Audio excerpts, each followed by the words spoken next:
मेरा नाम प्रियंका है। मैं एक मिडिल क्लास फैमिली से बिलोंग करती हूँ। मेरी ससुराल बहुत अच्छी थी। शादी करके मैं एक अच्छे परिवार में गई थी। हमारे घर में एक काल कोठरी बनी हुई थी। मेरी सास के मरने के बाद मेरे ससुर जी रोज रात को उस कोठरी के अंदर जाते और 2-3 घंटे के बाद ही बाहर आते थे। हमेशा उस कोठरी में ताला लगा रहता था। एक दिन आधी रात को जब मैं कोठरी की तरफ से गुजरी तो मैंने कुछ ऐसा देखा जिसे देखकर मेरे पैरों तले से जमीन निकल गई। शादी से पहले मैं एक बड़े ही सुलझे हुए परिवार में रहने वाली लड़की थी, जहां पर लड़कियों पर बड़ी बाउंडेशन लगाई जाती थी। जन्म के बाद से ही मुझे अपने पिता का बड़ा डर सहना पड़ा था। मेरे पिता मुझे पसंद नहीं करते थे, लेकिन मेरी मम्मी मुझसे बहुत प्यार किया करती थी, क्योंकि मेरे पिता को बेटा चाहिए था और मैं बेटी पैदा हो गई थी। अपनी मम्मी के लिए तो मैं उनकी सबसे लाडली बेटी थी। मैं धीरे धीरे जवान होने लगी। अपनी माँ के प्यार के साथ और अपने पिता की धुतकार के साथ साथ मैं जवान हो गई थी। मैं बहुत इंटेलिजेंट थी और पढ़ाई लिखाई में बहुत अच्छी थी। इसीलिए मेरी मम्मी मुझसे घर का कोई भी काम नहीं करवाती थी। मेरी मम्मी चाहती थी कि मैं पढ़ लिख कर डॉक्टर बनूं। एक दिन मेरे दादाजी ने मेरी मम्मी से कहा। वहाँ पर मेरे पिताजी भी बैठे हुए थे। मेरे दादाजी मेरी मम्मी से कहने लगे, सुनो बहू, प्रियंका की पढ़ाई लिखाई अब बहुत हो चुकी, अब इसे कुछ घर के काम सिखाया करो। जब शादी करके ससुराल जाएगी तो क्या मुंह दिखाएगी। किचन में ले जाकर इससे खाना बनवाया करो। यही लड़की के असल काम होते हैं। आखिर इतना ज्यादा पढ़ना लिखना किसी काम नहीं आता। लड़की को चूल्हा चौका ही करना होता है। तभी मेरे पिताजी दादाजी से कहने लगे, पिताजी आप चिंता मत करो, प्रियंका सब कुछ सीख जाएगी, अब वो घर के ही काम किया करेगी। मैं बहुत सिंपल बिहेवियर की लड़की थी। मेरे दिन इसी तरह से गुजर रहे थे। मेरी माँ अब मुझसे घर के काम करने की जिद किया करती थी, क्योंकि पिताजी भी उन पर प्रेशर बना रहे थे। लेकिन अब मुझे एक स्कूल में टीचिंग की नौकरी मिल गई थी। आस पड़ोस के लोग हमारे घर पर बधाइयाँ देने के लिए आए थे। दादाजी भी बहुत खुश हो रहे थे, क्योंकि सब लोग मेरे दादा को बधाई दे रहे थे कि आपकी पोती हमारे मोहल्ले की पहली ऐसी लड़की है जो टीचर बनी है। सच में आपकी पोती ने तो कमाल कर दिया। पहली बार मेरे दादाजी ने मेरे सर पर हाथ रखा था और मेरे पिताजी भी मुझसे बहुत खुश हुए थे। मेरे पिता ने तो मुझे अपने गले से लगा लिया था। ये सब देखकर मेरी आंखों में आंसू आ गए थे। एक दिन मेरे पिताजी मेरी मम्मी से कहने लगे, अब हमें प्रियंका की शादी के बारे में सोचना चाहिए। मेरी मम्मी कहने लगी, हाँ हाँ आप ठीक कह रहे हो, अब हमारी बेटी जवान हो गई है, अब हमें इसे किसी के घर की बहू बना देना चाहिए। मेरी मम्मी कहती थी, मैं अपनी बेटी के बिना कैसे रहूंगी। मेरी मम्मी ये सोचकर रोने लगती थी, लेकिन क्या कर सकते हैं, मैं जवान लड़की थी। एक न एक दिन तो मेरे माता पिता को मेरी शादी करनी ही थी। एक दिन शाम के टाइम पर सब लोग बैठकर चाय पी रहे थे। तभी मेरे चाचा जी भी आ गए थे। मैं अपने चाचा जी को देखकर बहुत खुश हो गई थी, क्योंकि मैं अपने चाचा की लाडली भतीजी थी। मैं अपने चाचा के लिए चाय बनाने के लिए किचन में चली गई। चाचा जी मेरे पिताजी और मम्मी से बातें कर रहे थे। उन्होंने मेरे रिश्ते के बारे में बताया। वो कहने लगे, भैया भाभी, मैं अपनी प्रियंका के लिए एक बहुत अच्छा सा रिश्ता लेकर आया हूँ। चाचा ने बताया कि उनके दोस्त का भांजा है और वो भी डॉक्टर है। दिल्ली में बहुत बड़ी कंपनी में मैनेजर की नौकरी करता है। लड़के का नाम रितेश है। लड़का बहुत हैंडसम और अच्छे नेचर का है। हमारी प्रियंका की जोड़ी उसके साथ बहुत अच्छी लगेगी और हमारी प्रियंका वहाँ पर बहुत खुश रहेगी। वो भी हमारी प्रियंका की तरह इकलौता लड़का है, अपने माता पिता के साथ रहता है। पूरी फैमिली बहुत अच्छी है और मैं लड़के वालों को बहुत अच्छी तरह से जानता हूँ। हमारी प्रियंका वहाँ पर बहुत खुश रहेगी। चाचा ने मेरे पिताजी को लड़के की फोटो भी दिखाई थी। मेरी मम्मी और पिताजी को तो लड़का बहुत अच्छा लगा था, लेकिन मेरे पिताजी ने कहा कि हमें सोचने के लिए कुछ टाइम तो दो, हम प्रियंका से उसकी मर्जी जानने के बाद बता देंगे। चाचा ने कहा, ठीक है भैया, जैसा आपको ठीक लगे। मैं जब चाय लेकर बाहर गई तो मैंने चाचा जी से पूछा, चाचा जी आप चाची को नहीं लेकर आए और घर पर सब लोग कैसे हैं? चाचा ने कहा कि सब ठीक है बेटा, और तुम्हारी चाची की तबीयत ठीक नहीं है, इसीलिए वो यहाँ पर नहीं आ पाई। चाचा नाश्ता करने के बाद कहने लगे, चलिए मैं चलता हूँ, अब काफ़ी देर हो गई है, मुझे कुछ ज़रूरी काम है, मैं फिर आऊँगा। ये कहकर चाचा हमारे घर से चले गए थे। उनके जाने के बाद मेरी मम्मी ने मुझसे कहा, बेटा दादाजी को बुलाकर ले आओ। मैं दादाजी के कमरे में गई और उनसे कहने लगी, दादाजी चलिए, मम्मी और पिताजी को शायद आपसे कुछ इम्पोर्टेंट बात करनी है। मेरे पिताजी ने दादाजी को लड़के की फ़ोटो दिखाई। दादाजी को भी लड़का पसंद आ गया था। फिर मेरी मम्मी ने लड़के की फ़ोटो मुझे दिखाई और पूछने लगी, बताओ बेटी कैसा लगा तुम्हें ये लड़का। लड़के की फ़ोटो देखकर मैं भी शर्मा गई थी। लड़का अच्छा था और मुझे पसंद आ गया था। मैंने कह दिया था मुझे लड़का पसंद है। मेरा ये जवाब सुनकर सब लोग बहुत खुश हो गए थे। घर में सभी लोगों को ये रिश्ता बहुत पसंद आया था। मेरे पिताजी ने चाचा को फ़ोन करके बता दिया कि लड़का सबको पसंद आ गया है। बस एक बार वो लोग लड़के और उसकी फैमिली से मिलना चाहते हैं। और उनका कहना था कि उसके बाद रितेश और प्रियंका भी आपस में एक दूसरे से बात कर लेंगे और एक दूसरे को समझ लेंगे। मेरे घर वालों को लड़का और उसकी फैमिली काफ़ी पसंद आ गई थी।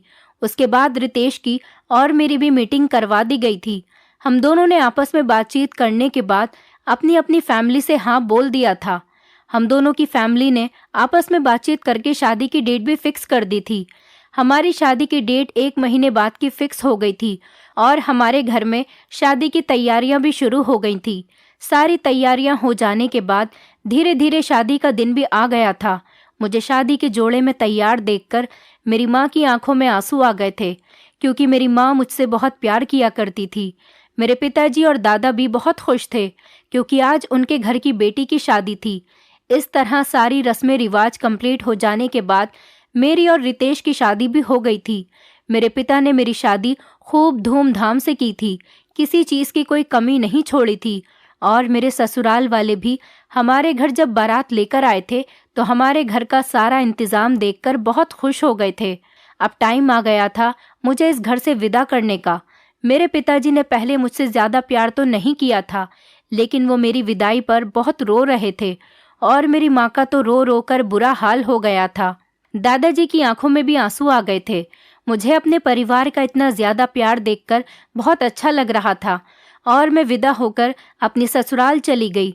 मेरा स्वागत मेरी ससुराल में बहुत अच्छे से किया गया था। मेरे दिल में थोड़ा सा डर था, क्योंकि लड़की की जब शादी होती है तो वो थोड़ा नर्वस फील करती है और यही सब कुछ मैं भी फील कर रही थी। मुझे ऐसे नर्वस देखकर रितेश ने अपनी मम्मी को मेरे पास भेजा। मेरी सास ने मुझे बहुत प्यार से समझाया, बेटी डरने की ज़रूरत नहीं है, हम तुम्हारे अपने हैं, तुम हमारी बेटी की तरह हो, इसलिए तुम हमें भी अपना ही समझो। मेरे लिए जैसे मेरा बेटा है ऐसे ही तुम भी हो। मैं चुपचाप बैठी हुई अपनी सास की बातें सुन रही थी। मेरे दिल का डर अब थोड़ा कम हो गया था, क्योंकि वो मुझे तसल्लियां दे रही थीं। फिलहाल मेरी शादी का आज का दिन तो पूरा हो चुका था। मुझे रितेश के कमरे में भेज दिया गया था। मेरा दिल जोर जोर से धड़क रहा था और मैं दुल्हन बनी बेड पर बैठी हुई थी। थोड़ी देर के बाद रितेश भी कमरे में आ गया था और वो मेरे पास आकर बैठ गया था। उसने धीरे धीरे मुझसे बातें करना शुरू की और मेरा हाथ पकड़कर कहने लगा, प्रियंका तुम बिल्कुल टेंशन मत लो, मेरी मम्मी पापा बहुत अच्छे हैं, वो हमेशा तुम्हें अपनी बेटी बनाकर रखेंगे। ये बात सुनकर मेरी आंखों में आंसू आ गए थे, क्योंकि मुझे अपने माँ पिताजी की याद आ गई थी। रितेश ने मेरे आंसू पोंछते हुए मुझे गले से लगा लिया था। शादी की पहली रात तो बहुत अच्छी गुजरी थी। अगली सुबह फ्रेश होकर जब मैं अपने कमरे से बाहर निकली तो मैं सीधा किचन में चली गई थी। आज मेरी ससुराल में किचन में मेरा पहला कदम था। मुझे सबके लिए खीर बनानी थी। खीर बनाने के बाद जब मैंने सबको खीर दी तो डर की वजह से मेरे हाथ कांप रहे थे। मैं इतनी होशियार और पढ़ी लिखी होने के बावजूद भी ससुराल में आकर छोटी से छोटी बात पर डर रही थी। न जाने मुझे ऐसा क्यों हो गया था। शायद लड़कियों को शादी के बाद ऐसा ही होता है। मेरी सास ने मेरे हाथ पकड़ लिए और समझाने लगी, बेटी तुम बिल्कुल टेंशन मत लो, तुम्हें यहाँ पर हमसे डरने की बिल्कुल भी कोई ज़रूरत नहीं। सब लोगों ने मेरे हाथ की बनी हुई खीर खाई और खीर की खूब तारीफ की, और सबसे ज़्यादा तारीफ तो मेरे ससुर जी ने की थी। मेरे दिल को तसल्ली हो गई थी कि चलो पहला दिन किचन का बहुत अच्छा गया। मेरी सास कहने लगी, प्रियंका के हाथों में तो बिल्कुल जादू है, क्या कमाल की खीर बनाई है। तुमने पढ़ाई लिखाई करते करते खाना भी अच्छा बनाना सीख लिया है। मैंने कहा कि मम्मी जी ये सब कुछ मुझे मेरी मम्मी जी ने सिखाया है। मैं मम्मी को बनाते हुए देखती थी तो उसी तरह से ट्राई करके यहाँ पर भी बना लिया। मेरी सास को ये बात सुनकर बहुत अच्छा लगा था। अब हमारे घर के सारे मेहमान अपने अपने घर को जाने लगे थे। मैंने सब मेहमान के लिए खाना बनाया था। सबको खाना भी बहुत पसंद आया था। अब घर में हम सिर्फ 4 लोग ही बचे थे, क्योंकि सारे मेहमान अपने अपने घर को जा चुके थे। पगफेरे की रस्म के लिए मुझे अपने मायके भी जाना था। मेरे चाचा जी मुझे पगफेरे की रस्म के लिए लेने आए थे। मेरी सास ने मेरे चाचा को धन्यवाद कहा था और कहा था कि हमें प्रियंका जैसी लड़की नहीं मिल सकती थी। आपका बहुत बहुत धन्यवाद कि आपने हमें प्रियंका जैसी बहू दी। मेरी सास मेरी बहुत ज़्यादा तारीफ कर रही थी, तो ये सुनकर मेरे चाचा को भी बहुत अच्छा लगा था। मैं अपने चाचा के साथ अपने मायके आ चुकी थी। दादाजी, मेरी मम्मी और पिताजी सभी लोग घर के दरवाजे पर खड़े हुए मेरा इंतज़ार कर रहे थे। मेरे जाते ही सब लोगों ने मुझे आशीर्वाद दिया और गले से लगा लिया। ऐसा लग रहा था जैसे सबने मुझे काफ़ी सालों बाद देखा है। मेरी मम्मी ने मुझसे पूछा कि बेटी, तुम कैसी हो? सब ठीक तो है ना ससुराल में? किसी ने कुछ कहा तो नहीं? और तुम्हारे ससुराल में सब लोग कैसे हैं? मैंने मम्मी से कहा, अरे मम्मी शांत हो जाओ, सब कुछ ठीक है। मेरे ससुराल में सब लोग बहुत अच्छे हैं और सब लोग मुझसे बहुत प्यार करते हैं। मेरे मुंह से ये बात सुनकर मेरी मम्मी को बहुत तसल्ली हो गई थी और वो खुश नज़र आ रही थी, और उनको इस बात की भी तसल्ली हो गई थी कि उनकी बेटी की शादी सही घर में हो गई है। हंसते मुस्कुराते 2-3 दिन कब बीत गए किसी को पता ही नहीं चला।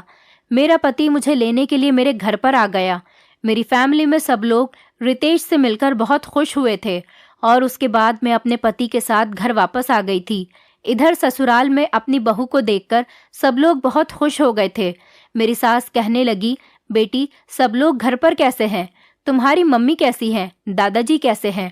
और तुम्हारे पिता? मैंने उनको बताया, माँ जी, मेरे घर पर सब लोग बिल्कुल ठीक हैं। आप बताइए, आप कैसी हैं? मेरी सास कहने लगी, बस ठीक हूँ, अब तुम आ गई हो तो और ज़्यादा ठीक हो जाऊंगी। मेरी सास ने मुझे कहा, बेटी, तुम आराम कर लो, तब तक मैं तुम्हारे लिए कुछ खाने पीने का लेकर आती हूँ। धीरे धीरे दिन गुजरते चले जा रहे थे। मेरी सास का बिहेवियर मेरे साथ बहुत अच्छा था और हम दोनों मिल बांटकर घर का सारा काम कर लिया करते थे। एक दिन मेरी सास मेरे पास खड़ी हुई बातें कर रही थी। तभी अचानक उनकी तबीयत बिगड़ गई और वो बेहोश होकर जमीन पर गिर पड़ी। मैं तो अपनी सास को देखकर घबरा गई थी कि न जाने इन्हें क्या हो गया था। मैंने जल्दी से अपनी सास को उठाने की कोशिश की और पानी की छींटे मारकर उन्हें होश में लाने की कोशिश करने लगी। मैंने जल्दी से अपने ससुर को आवाज़ लगाई। मेरे ससुर भागे भागे आए। पता नहीं मेरे सास को क्या हो गया था। मेरे ससुर ने भी मेरी सास को जगाने की बहुत कोशिश की, लेकिन वो होश में नहीं आई। मैंने फौरन ही रितेश को कॉल करके घर पर बुला लिया। उनसे कहा कि जल्दी से जल्दी घर पर आ जाइए, मम्मी जी की तबीयत खराब हो गई है। मेरे ससुर और मैं मेरी सास को लेकर अस्पताल चले गए थे। मेरे पति को भी हमने अस्पताल आने के लिए कह दिया था। मेरी सास को इमरजेंसी में एडमिट करवा दिया गया था। दवाइयाँ और इंजेक्शन के थ्रू मेरी सास को होश में लाया गया था। फिर उनके काफ़ी सारे रिपोर्ट्स भी हुई थी। रितेश भी अस्पताल पहुंच चुके थे। उन्होंने सबसे पहले आते ही यही सवाल किया कि माँ को क्या हुआ है। मेरे ससुर ने कहा, पता नहीं बेटा, तुम्हारी माँ को क्या हो गया है। मैंने उनको बताया कि मम्मी जी मेरे साथ खड़ी हुई बातें कर रही थीं, तभी अचानक बेहोश होकर ज़मीन पर गिर गईं। मैंने अपने पति को दिलासा दिया और कहा कि अभी तो मम्मी जी ठीक हैं, डॉक्टर ने कुछ रिपोर्ट्स बताई हैं, कल उनकी रिपोर्ट आ जाएंगी, इसलिए तब तक उन्हें अस्पताल में ही रुकना पड़ेगा। तुम फिक्र मत करो, मम्मी जी बिल्कुल ठीक हो जाएंगी। मेरे पति ने कहा कि तुम घर चलो, नहीं तो हॉस्पिटल में रुकने से तुम्हारी तबीयत खराब हो जाएगी। मेरे ससुर ने कहा, रितेश बेटा, तुम भी घर चले जाओ, तुम्हारी माँ के पास मैं रुक जाऊंगा, बहू घर पर अकेली तो नहीं रुकेगी। रितेश ने कहा, लेकिन पापा जी, मैं आपको यहाँ पर अकेला छोड़कर कैसे जा सकता हूँ। मेरे ससुर ने रितेश से कहा, बेटा तुम चिंता मत करो, तुम अपनी मम्मी को देखने के बाद घर के लिए निकल जाओ, मैं यहाँ पर सब कुछ संभाल लूँगा। मुझे अपनी सास की बहुत फिक्र हो रही थी और मेरा दिल रो रहा था, मेरी आंखों में आंसू आ गए थे। जैसे ही मेरे पति ने मेरी तरफ देखा तो वो मुझसे पूछने लगे, क्या हुआ है, तुम क्यों रो रही हो। मैंने उनको बताया कि मम्मी जी को क्या हो गया है, उनकी तबीयत अचानक कितनी ख़राब हो गई कि वो बेहोश हो गई। मेरे पति ने मुझे दिलासा दिया और कहने लगे, शांत हो जाओ, मम्मी को कुछ नहीं होगा। लेकिन मैंने एक बड़ी अजीब सी बात देखी थी कि मेरी सास को काफ़ी दिनों से बुखार आ रहा था और वो किसी चीज़ की दवाइयाँ खा रही थी। मैंने घर जाते ही उन दवाइयों के रैपर लाकर अपने पति को दिखाए और उनको बताया कि काफ़ी दिनों से मम्मी जी ये दवाई ले रही थी। मेरे पति ने दवाई के रैपर देखकर कहा कि ये दवाई तो मम्मी के बुखार की है, लेकिन बुखार तो मम्मी का काफ़ी दिनों पहले ठीक हो चुका था। तो फिर अचानक उनकी आज तबीयत कैसे खराब हो गई। रितेश मुझसे बहुत नाराज हुए और कहने लगे, तुमने ये बात मुझे पहले क्यों नहीं बताई।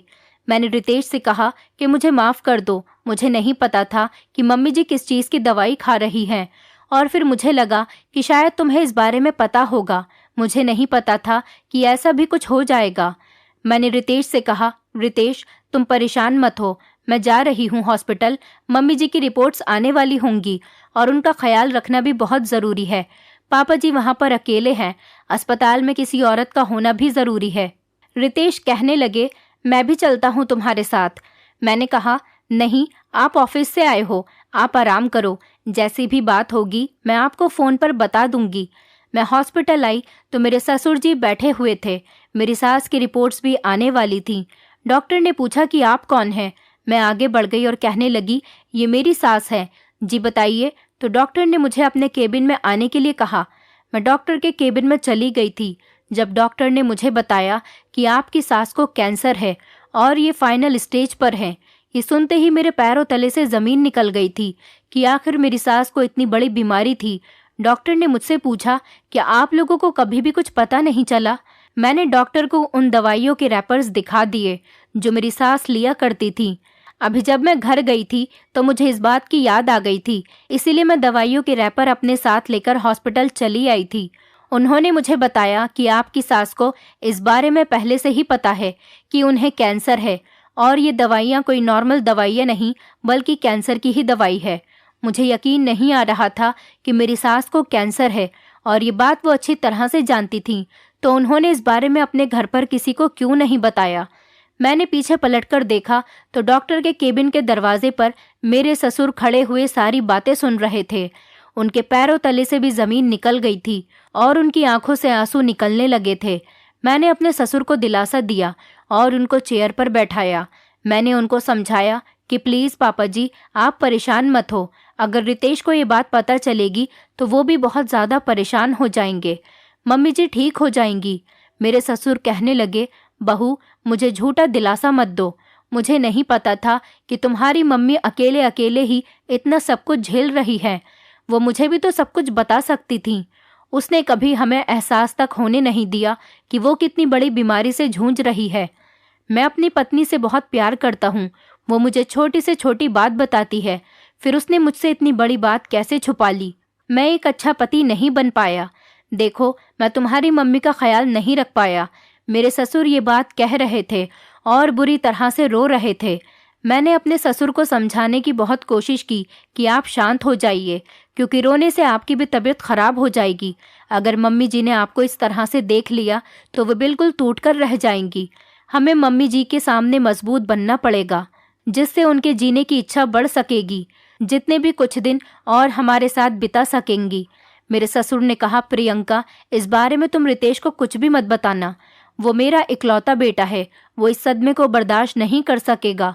मैंने अपनी ससुर की बातों में हाँ में हाँ मिला दी थी। शायद रितेश की वजह से ही मेरी सास ने अपनी बीमारी के बारे में नहीं बताया था। दिन इसी तरह से गुजरते जा रहे थे। हम अपनी सास को घर लेकर आ गए थे। मैं घर पर रहकर अपनी सास का बहुत ज़्यादा ख्याल रखती थी। रितेश को बता दिया था कि मम्मी जी को इन्फेक्शन हो गया था, इसी वजह से उनकी तबीयत खराब हो गई थी। अब कोई बात नहीं, अब वो बिल्कुल ठीक है, लेकिन रोज़ उन्हें ट्रीटमेंट के लिए अस्पताल लेकर जाना पड़ेगा।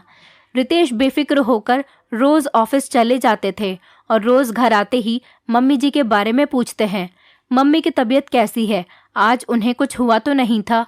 लेकिन मैं उन्हें बताती कि मम्मी जी बिल्कुल ठीक है और अपने कमरे में आराम कर रही है, तुम टेंशन मत लो, धीरे धीरे मम्मी जी बिल्कुल ठीक हो जाएंगी। रितेश अपनी मम्मी की टेंशन में कुछ खाता पीता भी नहीं था। उसे हमेशा अपनी मम्मी की चिंता सताए रहती थी।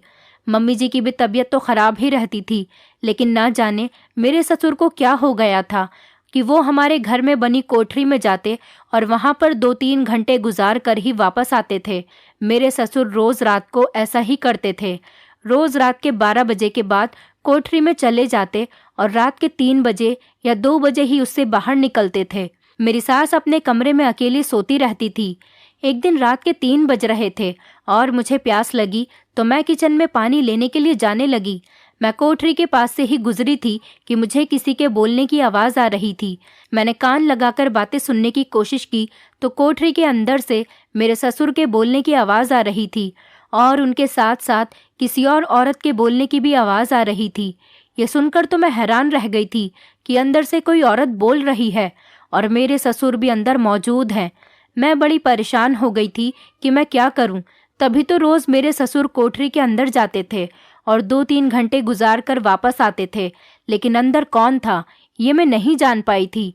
तभी मेरे दिमाग में एक आइडिया आया और मैं अपने पति को जगाकर अपने साथ कोठरी की तरफ लेकर आ गई थी। मेरी सास अपने कमरे में ही सो रही थी। रितेश ने बिना कुछ सोचे समझे ही दरवाजे को धक्का मार दिया। दरवाज़ा धक्का मारते ही खुल गया था, लेकिन सामने का नज़ारा देखकर हमारे पैरों तले से ज़मीन निकल गई थी कि सामने कोई और नहीं बल्कि मेरे ससुर के साथ कोई औरत खड़ी हुई थी और मेरे ससुर उसके गले में हाथ डाले खड़े थे। आज मेरे ससुर की सच्चाई खुलकर सामने आ गई थी। मेरे पति ने फौरन ही उस औरत को पकड़ लिया। रितेश शायद उस औरत को अच्छी तरह से जानते थे। रितेश ने कोठरी से हाथ पकड़कर उस औरत को बाहर निकाल दिया। मैंने रितेश को समझाने की कोशिश की कि रात का टाइम हो रहा है, मम्मी जी की भी तबीयत ठीक नहीं है, क्या तमाशा बनाया हुआ है और ये औरत कौन है। मैंने अपने ससुर से भी सवाल किया तो वो भी खामोश खड़े रहे। रितेश ने कहा कि अच्छा हुआ प्रियंका, तुमने मेरी आंखें सही टाइम पर खोल दी, नहीं तो मैं इस आदमी की हकीकत नहीं जान पाता। तुम्हें पता है ये औरत हमारे घर की पुरानी नौकरानी है। 2 साल पहले ये हमारे घर पर नौकरी करके गई है। मम्मी को तभी से पापा पर शक होता था कि इन दोनों के बीच में कुछ चल रहा है, इसलिए मम्मी ने इस नौकरानी को घर से निकाल दिया था। लेकिन आज ये 2 साल बाद फिर हमारे घर पर मौजूद है। ये सुनकर तो मेरे पैरों तले से ज़मीन निकल गई थी। मेरे पति ने अपने पिता से सवाल किया कि आप भी इससे प्यार करते हैं। मेरे ससुर ने कहा कि हाँ, मैं इससे प्यार करता हूँ, क्योंकि मुझे पता है कि तुम्हारी माँ को कैंसर है और वो ज़्यादा दिन मेरे साथ नहीं रह सकती। ये बात बहुत पुरानी हो गई है, ये कोई नई बात नहीं। तुम्हारी माँ भी ये बात अच्छे से जानती है और मैं भी ये बात अच्छे से जानता हूँ कि उसको कैंसर है, इसलिए मैं उसके साथ नहीं रह सकता। ये नौकरानी है, लेकिन मैं इससे प्यार करता हूँ। ये बात सुनकर मेरे पति हैरान रह गए थे और मैं भी हैरान थी कि मेरे ससुर को जब ये बात पहले से ही पता थी तो वो उस दिन हॉस्पिटल में रोने का नाटक क्यों कर रहे थे। मेरे ससुर ने बताया कि वो अपनी बीमार पत्नी के साथ नहीं रहना चाहते। इतनी बातें ही हो रही थी कि पीछे ये सब खड़ी हुई मेरी सास सुन रही थी, जो अचानक से बेहोश होकर गिर गईं। हम लोग फौरन उन्हें अस्पताल लेकर गए। अस्पताल में उन्हें मृत घोषित कर दिया गया था। तभी मेरे पति ने मेरे मुंह पर थप्पड़ मार दिया और वो कहने लगे कि तुम्हें ये बात पता थी तो फिर तुमने मुझे क्यों नहीं बताई कि मेरी मम्मी को कैंसर है। इतने दिनों से तुम मुझसे ये बात छुपाती आ रही हो। प्रियंका, तुमने मुझे क्यों नहीं बताया इस बारे में। मैंने अपने पति से माफ़ी मांगी और कहा कि मुझे पापा जी ने ही मना किया था कि आपको कुछ नहीं बताना। अगर आपको इस बारे में पता चल गया तो आप ये सदमा बर्दाश्त नहीं करोगे। ये सुनकर मेरे पति ने कहा कि पागल लड़की, तुम्हें नहीं पता कि ये सब कुछ मेरे पापा की चाल थी, क्योंकि वो तो खुद जल्द से जल्द चाहते थे कि मेरी मम्मी मर जाए और उनका रास्ता साफ हो जाए ताकि वो नौकरानी से शादी कर सकें। अगर तुम मुझे मम्मी की बीमारी के बारे में बता देती तो मैं अपनी मम्मी को बचाने की हर कोशिश से गुजर जाता। मुझे अपनी गलती पर बहुत पछतावा हो रहा था। मैंने रो रो कर अपने पति से माफ़ी मांगी थी। आखिर मेरे पति के साथ भी बुरा हुआ था, क्योंकि उनकी मम्मी इस दुनिया से छोड़कर उनको चली गई थी और उनके पापा ने नौकरानी से शादी कर ली थी और इस सब में बेवकूफ़ मैं बन रही थी। मुझे नहीं पता था कि मेरे ससुर इतना बड़ा नाटक कर रहे थे और कोठरी में छुपकर रोज़ रात को नौकरानी से मिला करते थे। मुझे तो लगता था कि शायद वो कोठरी के अंदर किसी काम के लिए जाते होंगे। वो तो अच्छा था कि अचानक मैं कोठरी के आगे से गुजर रही थी तो मुझे किसी के बोलने की आवाज़ आने लगी। मौके पर ही जब मैंने अपने पति को बुला लिया तो ये सारी सच्चाई खुलकर सामने आ गई थी। नहीं तो ये सच्चाई हमेशा दबी की दबी ही रह जाती। और अगर मेरी सास की बीमारी वाली बात रितेश को पता चल जाती तो वो अपनी मम्मी का इलाज भी करवा सकते थे, जिससे उनकी माँ को कुछ दिन की जिंदगी और मिल सकती थी। शायद मेरी सास की जिंदगी इतनी ही लिखी हुई थी। फिलहाल मेरे ससुर तो हमारे घर को छोड़कर नौकरानी के साथ शादी कर चुके थे। मेरे पति से भी माफी मांग ली थी और मम्मी जी के घर से जाने के बाद घर में बहुत सुनसान सी हो गई थी। घर का माहौल बिल्कुल अलग हो गया था। मुझे उम्मीद है कि धीरे धीरे मेरे पति का मूड मेरी तरफ से बिल्कुल ठीक हो जाएगा। लेकिन एक तरफ मेरे ससुर ने अपनी पत्नी और अपने बेटे के साथ बहुत बुरा किया था।